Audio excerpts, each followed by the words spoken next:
The massive alien ships appeared in Earth's solar system on a Tuesday morning. They came from the darkness between stars, their hulls black as space itself. Each ship was longer than most human cities. There were hundreds of them, floating in perfect formation beyond Mars. Admiral HFY stood on the bridge of his flagship, looking at the small blue planet through the viewing screen. His 4 eyes studied the world that would soon belong to the Zephyrian Empire. Earth looked so tiny compared to his mighty fleet. The humans had no idea what was coming. How long did it take to defeat the Corvani? HFY asked his second-in-command. 18 hours, Admiral, came the reply. They had better weapons than these humans. And the Trilaxian Confederation? 6 days, but they had defensive shields. These humans have nothing. HFY nodded his large head. The humans would be easier than any species they had conquered before. The Zephyrians had been watching Earth for months. They had seen the human wars, studied their weapons, learned their tactics. Humans fought like animals. They used crude explosives and simple metal projectiles. Their biggest weapons could barely reach their own moon. Send the message, HFY ordered. The transmission went out across all human communication channels, radio waves, television signals, internet connections. Every screen on Earth suddenly showed the same image. A tall, gray alien with 4 glowing eyes and skin like smooth stone. When he spoke, translation devices made his words clear in every human language. People of Earth, HFY began, his voice cold and emotionless. I am Admiral HFY of the Zephyrian Empire. Your world now belongs to us. You have 72 hours to surrender completely. All governments must submit. All weapons must be destroyed. All resistance must end. He paused, letting the words sink in around the world. If you surrender, we will allow your species to continue existing under our rule. You will serve the Empire. Your world will provide resources for our expansion. You will be slaves, but you will live. The alien's 4 eyes seemed to look directly at every human watching. If you do not surrender, we will destroy your planet and everyone on it. This is not a negotiation. This is not a request. This is fact. You have seen our fleet. You know you cannot fight us. Choose wisely. The transmission ended. Silence fell across Earth. For exactly 17 seconds, the world stood still. Then chaos erupted. In Washington, the president stared at a blank screen. His advisors started shouting at once. Call the Pentagon. Get me the Joint Chiefs. Where's our Space Force? Call. In Moscow, the premier grabbed his secure phone. Military leaders ran through hallways. Soldiers scrambled to battle stations that seemed useless against an enemy in space. In Beijing, analysts pulled up every piece of data they had about space. They found nothing helpful. Their satellites were toys compared to ships the size of cities. Around the world, people poured into the streets. Some screamed in panic. Others stood frozen in shock. Many looked up at the sky, trying to see the alien fleet that hung just beyond their vision. Emergency meetings started in every capital. Military commanders spread maps on tables and realized all their plans were worthless. How do you fight an enemy that can attack from space? How do you defend against weapons you don't understand? The stock markets crashed. Banks closed. Airports shut down as people tried to flee to nowhere in particular. Phone networks jammed as billions tried to call their families at once. But in hidden places around the world, other kinds of people were having different reactions. In a basement in Tokyo, a group of computer programmers looked at each other and smiled. Did you see how their signal took over our networks? One asked. That means they had to interface with our systems. In Colorado, teenagers playing online games paused their match. 72 hours? One laughed. That's like forever in gaming time. In a laboratory in Switzerland, scientists were already analyzing the transmission. Their translation technology is impressive, a woman noted. But it had to process human languages in real time.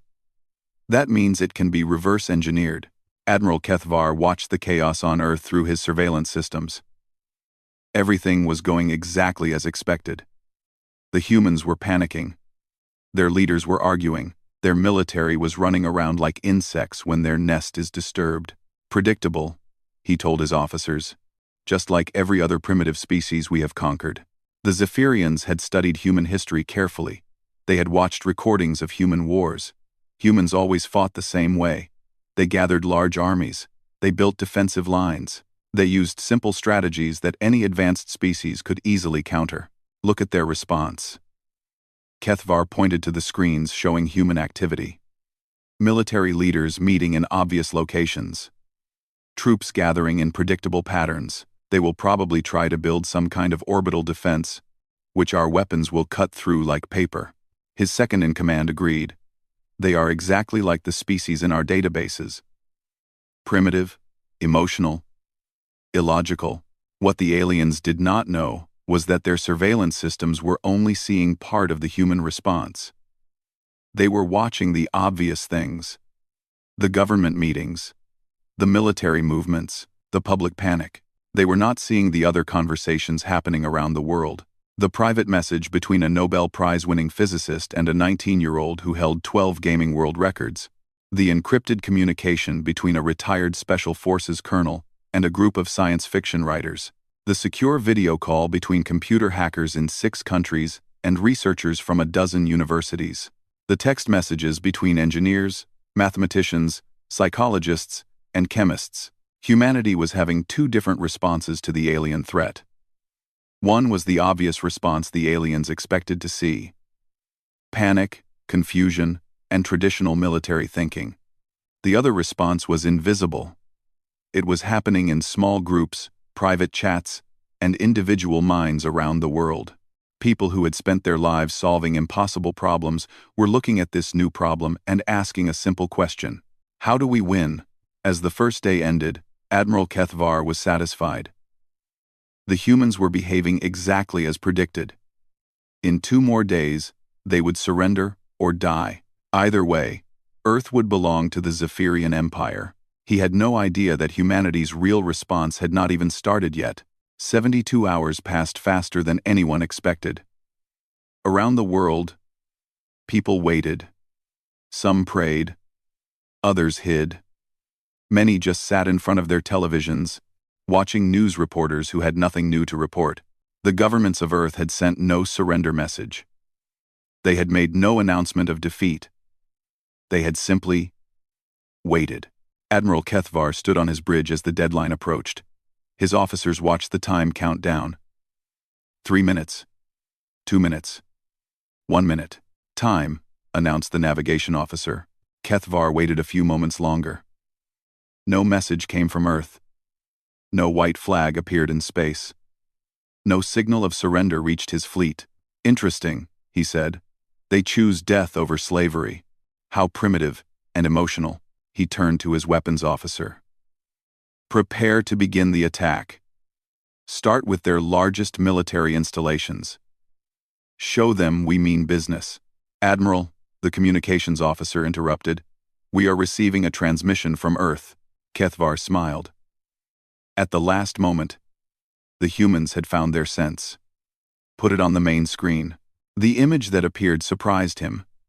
Instead of a world leader or military commander, he saw an ordinary-looking human in a simple military uniform. The person sat behind a plain desk in what looked like a basic office. No fancy decorations, no signs of importance, just a regular human being. Greetings, the human said in a calm voice. My name is Colonel Sarah Chen. I speak for Earth. Kethvar frowned. Where were the presidents and prime ministers? Where were the kings and dictators? Why would humans send such an unremarkable person to surrender? Your 72-hour ultimatum has expired, Colonel Chen continued. We have considered your offer carefully. Good, Kethvar said to his officers. She will announce their surrender now. Ultimatum declined, Chen said simply. The alien bridge fell silent. Several officers looked at each other in confusion. Chen leaned forward slightly. You now have 24 hours to remove your ships from our solar system. This is your only warning. Then the transmission ended. For a long moment, nobody on the alien bridge spoke. Finally, Kethvar's second-in-command broke the silence. Did she just give us an ultimatum? Kethvar started laughing. It was not a pleasant sound. Incredible. Even facing certain death, they still show arrogance. This proves how primitive they are. He turned to his fleet. Begin the attack. Show these humans what happens when they refuse the generous offer of the Zephyrian Empire. The massive alien ships moved forward. Their weapons powered up. Energy shields activated. The fleet that had conquered 47 worlds prepared to claim its 48th, but as they advanced toward Earth, strange things began happening. On the ship's main computer, error messages started appearing. Small ones at first. A navigation sensor showing incorrect readings. A communication array receiving static on clear channels. System diagnostics reporting minor problems that the computers quickly fixed. Probably interference from their primitive radio signals, the chief engineer reported. Nothing to worry about. On another ship, the targeting systems flickered for a moment before returning to normal. The weapons officer ran a full diagnostic. Everything checked out perfectly. On a third vessel, the long-range sensors briefly showed objects that were not there when they looked again. Space ghosts. The crew called them. Shadows on instruments that meant nothing. Admiral Kethvar ignored these small problems. His fleet was the most advanced in the known galaxy. A few minor technical glitches would not stop the conquest of a primitive world. What he did not know was that the real war had already begun. Around Earth, millions of humans were sitting at computers. But these were not ordinary computer users. These were the best programmers, hackers, and digital experts the planet had ever produced. People who could make computers do things that should be impossible. They had spent the past 3 days not panicking, but working. They had analyzed every second of the alien transmission. They had studied the way alien signals interfaced with human systems. They had found patterns, weaknesses, and opportunities. The teenage gamer in Seoul who could win any strategy game ever made had figured out how alien navigation systems processed movement data. The university student in Berlin who had hacked into government databases for fun had discovered how alien communication protocols worked. The retired programmer in San Francisco who had written code for space missions had found a way to send signals that alien computers would accept as legitimate. They were connected through every gaming network, every social media platform, every communication system on Earth. Millions of human minds working together like a giant computer, each person solving one small piece of a vast puzzle, and they were already inside the alien systems. Not deep inside. Not yet. But enough to cause those small glitches. Enough to make sensors show false readings. Enough to put tiny delays in communication systems. Enough to plant seeds that would grow into much bigger problems. Meanwhile, other humans were preparing in different ways. In military bases around the world, soldiers were training with weapons that had never been tested in real combat. Scientists and engineers had worked for 3 days straight, turning everything they could find into potential tools of war. The Special Forces officer in Australia was teaching her unit how to use modified mining equipment as weapons. The aerospace engineer in Brazil had figured out how to turn civilian rockets into guided missiles. The chemistry professor in Canada was showing soldiers how to make explosives from ordinary household materials. But the most important preparation was happening in the most unlikely places. In gaming cafes and internet forums, the world's best strategic minds were developing battle plans. People who had mastered every war game ever created were now planning a real war. In science fiction conventions and writers' workshops, people who had spent years imagining alien invasions were sharing ideas about how to fight them. In research laboratories and universities, brilliant minds were working together to solve the ultimate puzzle. How do you defeat an enemy that is bigger, stronger, and more advanced than you are? Admiral Kethvar watched his fleet approach Earth's moon. Soon his ships would be in position to begin the real attack. He expected the humans to launch their primitive rockets and missiles. He expected them to try the same failed strategies every other species had used. He was confident that within hours, Earth would be burning. What he did not expect was what actually happened when his fleet crossed into Earth's orbital space. Every computer on every ship in his fleet started receiving signals that should not exist. Navigation systems began reporting impossible readings. Weapons targeting computers started seeing enemies that were not there, and in the depths of space, things that should not be moving began to move. The first alien landing ships dropped toward Earth like metal meteors. They were designed to carry 1,000 soldiers each, and could punch through any planetary defense system. Admiral Kethvar watched from space as his forces prepared to claim another world. The ships landed in major cities around Earth: New York, London, Tokyo, Moscow, Beijing. The aliens chose these targets because their intelligence said they were command centers. Take the capitals, and the humans would surrender. As the first Zephyrian soldiers stepped out of their ships, they found something they did not expect. Nothing. The cities were empty. Streets that should be full of panicking humans were silent. Buildings that should contain fleeing crowds were dark. Military bases that should be launching desperate attacks were abandoned. "Where are they?" asked Commander Vextar as his soldiers spread through downtown Manhattan. His scanners showed life signs throughout the city, but he could see no one. "Underground, probably," replied his lieutenant. "Hiding like cowards." They were wrong. The humans were not hiding underground. They were everywhere. On a rooftop 6 blocks away, a 15-year-old girl named Maya watched the alien soldiers through binoculars. She was not a soldier. She was a student who spent most of her time playing online games, but she had also spent the last 3 days learning everything she could about alien technology from leaked information on gaming forums. Maya pulled out her modified cell phone and sent a message to her team. "Targets in position. Beginning Phase 1. Around the city, ordinary people started doing extraordinary things. In an apartment building, an old man who repaired televisions for a living activated a device he had built from spare parts and alien signal fragments he found on the internet. The device sent a signal that made alien communications equipment think it was receiving orders from their own command ship. In a subway tunnel, a group of college students activated modified Wi-Fi routers that began broadcasting on frequencies that jammed alien sensor systems. In Central Park, a woman who worked as a city planner used her knowledge of underground utilities to activate a system that sent electrical interference through the city's power grid. To alien equipment, it looked like the city itself was attacking them. Commander Vextar's soldiers began reporting problems. Their equipment was malfunctioning. Their communications were full of static. Their sensors kept showing enemies that were not there when they looked. Probably electromagnetic interference from their primitive technology. Vextar reported to the fleet.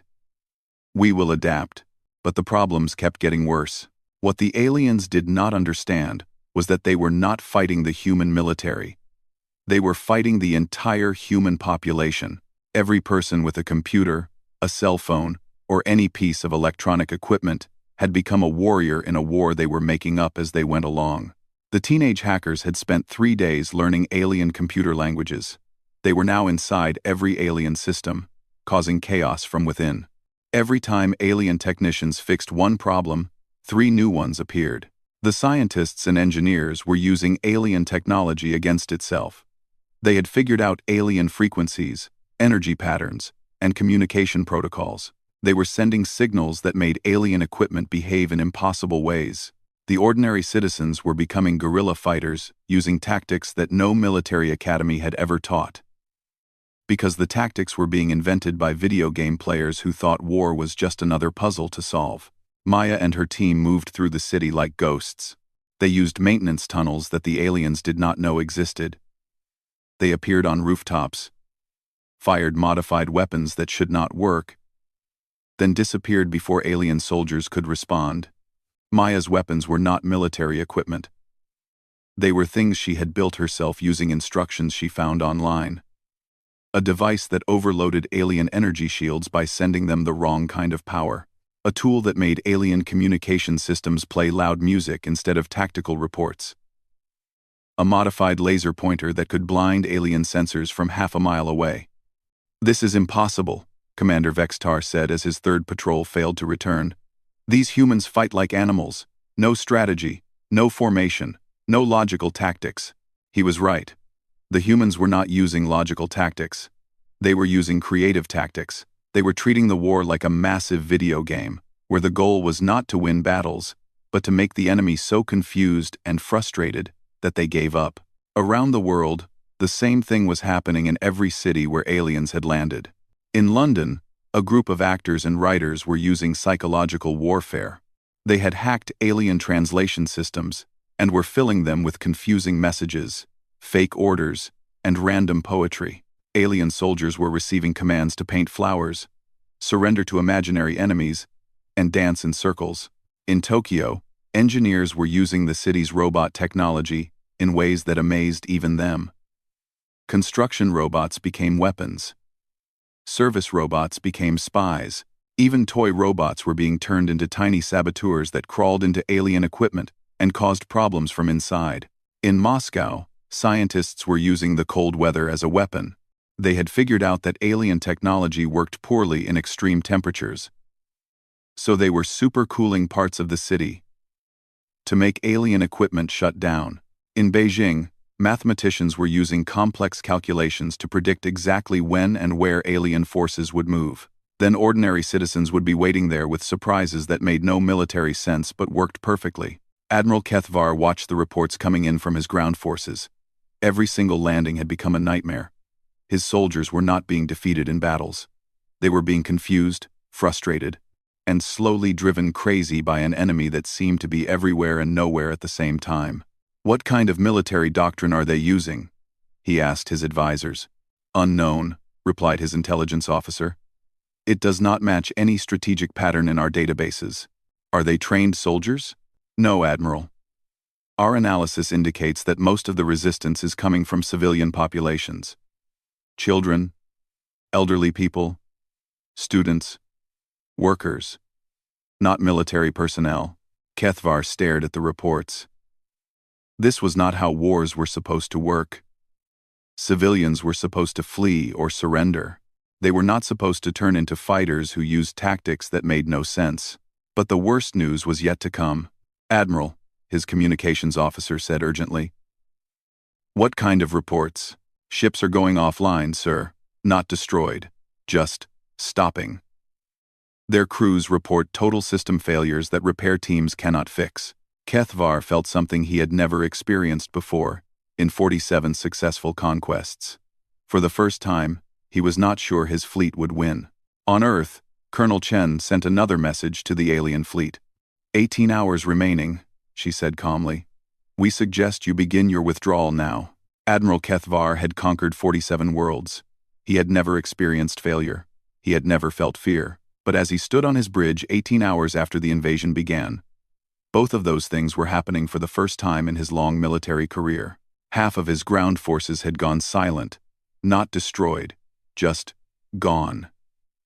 His soldiers had stopped reporting in. Their equipment had stopped working. They had simply disappeared into human cities like stones thrown into deep water. Worse, his fleet was falling apart. "Admiral," his chief engineer reported, "we have lost contact with 12 ships. Their systems are completely offline." "Enemy fire?" Kethvar asked, though he knew the answer. "No, sir. No weapons detected. No explosions. Their computers just stopped working. Everything powered down at once." Kethvar looked at his tactical display. Red warning lights showed problems throughout his fleet. Ships that had been invincible for decades were now floating helplessly in space, their crews unable to restart even basic systems. What he did not know was that the human counterattack had moved into its second phase.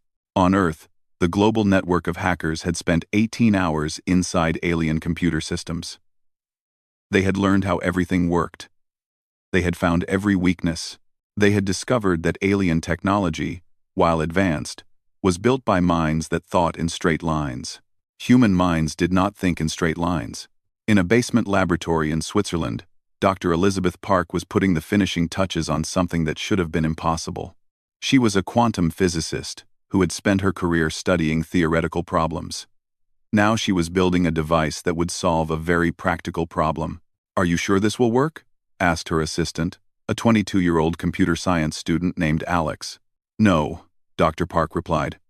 "According to every law of physics I know, it should not work at all. But humans have never been very good at following laws." The device they had built was part alien technology, part human engineering, and part pure madness. It was designed to do something that alien computers would find completely impossible to understand. It would make their own weapons think they were shooting at themselves.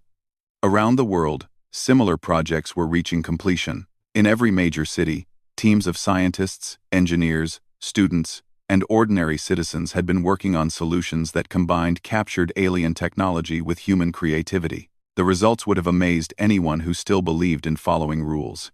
In California, a team of video game designers had turned alien shield technology into a weapon that could protect entire city blocks. The shields did not stop alien weapons. Instead, they absorbed the energy and used it to power human equipment. In Germany, engineers had modified alien communication systems to broadcast human music directly into alien soldiers' helmets. The music was not random. It had been carefully chosen by psychologists to create maximum confusion and homesickness in alien minds. In Australia, a group of farmers had used alien anti-gravity technology to turn their tractors into flying war machines. The tractors were slow, ugly, and completely illogical as military vehicles. They were also nearly impossible for alien targeting systems to hit because alien computers could not process the idea of flying farm equipment. But the biggest breakthrough was happening in Earth's orbital space. Commander Sarah Kim floated in a modified spacesuit outside the International Space Station. She was not an astronaut. She was a mechanical engineer who had volunteered for the most dangerous mission in human history. Behind her, 6 other volunteers prepared equipment that had been assembled in zero gravity over the past 3 days. Their tools were a mixture of human space technology, alien devices captured from disabled ships, and pure improvisation. Their target was the alien command ship. Remember, Kim spoke into her radio to her team. This only works if we do everything exactly wrong according to military doctrine. Her team smiled. They were not soldiers. They were a physicist, 2 programmers, an aerospace engineer, a professional gamer who held speed records in 12 different games, and a science fiction writer who had spent 20 years imagining exactly this scenario. Together, they launched themselves toward the massive alien flagship, using modified emergency escape pods, improvised maneuvering systems, and a flight path that would have been suicide for any trained military unit. It worked because it was so impossible that alien defense systems did not recognize it as an attack. The pods approached the command ship from 6 different directions, at 6 different speeds using 6 different types of propulsion. To alien sensors, it looked like random debris floating through space. When they reached the ship's hull, the human team did something that no military academy in the galaxy would have taught. They knocked on the door. Dr. Jennifer Walsh, the physicist, used a modified alien communication device to send a signal directly to the ship's airlock. The signal was a mathematical sequence that alien computers recognized as a maintenance request. The airlock opened. "I cannot believe that worked," whispered Alex, the programmer. "It worked because alien minds are logical," replied Marcus, the science fiction writer. "They cannot imagine anyone being stupid enough to ask politely to board an enemy warship." The human team floated through corridors that were never meant for their species. Everything was too large, built for beings twice their size. But this gave them an advantage. They could move through spaces that aliens would never think to guard. Within minutes, they had reached the ship's central computer core. "This is like the final level of the hardest game ever made," whispered Emma, the professional gamer. "Except if we lose, everyone on Earth dies." "No pressure," Alex replied, as he connected his modified laptop to an alien computer system. What happened next would have been impossible for any alien mind to predict or counter. The human team did not try to fight the alien computer. They did not try to destroy it. Instead, they gave it a present. They uploaded the entire human internet, every web page, every video, every social media post, every meme, every cat picture, every song, every movie, every book, every game, every piece of human creativity that had ever been digitally recorded. The alien computer tried to process this information logically. It failed. Human creativity was not logical. Human ideas did not follow patterns that computer minds could understand. Human art, humor, and imagination created connections that no artificial intelligence could predict. The alien computer experienced something equivalent to madness. Within seconds, every system on the ship began malfunctioning. Not broken, just confused. The computer started sending orders that made no sense, displaying images from human movies instead of tactical data, and playing music instead of status reports. The confusion spread through the alien fleet's network like a virus. Ship after ship began behaving erratically, as their computers tried and failed to process human creativity. Admiral Kethvar watched his invincible fleet fall apart in real time. "What is happening?" he demanded. "Unknown, sir," his officers replied. "All systems appear to be functional, but they are not following commands."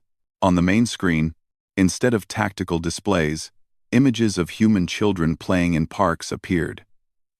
The ship's speakers, instead of damage reports, played a song about friendship. Kethvar finally understood what he was fighting. He was not fighting a military. He was fighting an entire species that treated war like art, strategy like play, and impossible problems like interesting puzzles. For the first time in his military career, Admiral Kethvar gave an order he had never given before. "All ships," he announced to his fleet, "prepare for emergency retreat."